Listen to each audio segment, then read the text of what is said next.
খাবারের লোভ দেখিয়ে প্রতিবন্ধী নাবালিকাকে ধর্ষণের অভিযোগে ৭৬ বছরের এক বৃদ্ধকে গ্রেপ্তার করল চাকদা থানার পুলিশ। অভিযুক্ত ব্যক্তির নাম শিবু মালি, বয়স আনুমানিক ৭৬ বছর।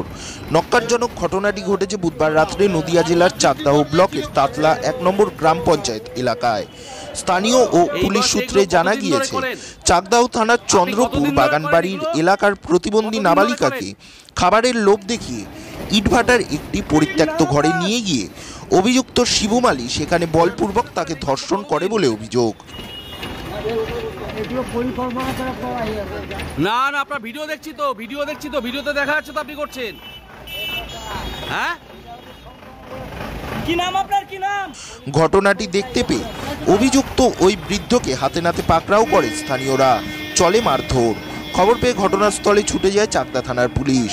অভিযুক্ত শিবু মালিকে গ্রেপ্তার করে পুলিশ। এই ঘটনাকে কেন্দ্র করে ব্যাপক চাঞ্চল্য ছড়িয়ে পড়ে গোটা এলাকায়।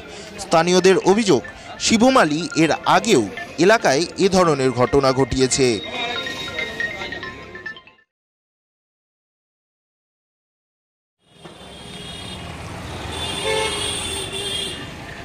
তার যৌন লালসার হাত থেকে রেহাই পায়নি কুকুর, ছাগল এবং গবাদি পশুরাও। শুক্রবার ধৃতকে কল্যাণী মহকুমা আদালতে পাঠিয়েছে পুলিশ। ব্যুরো রিপোর্ট, কলমের দুনিয়া।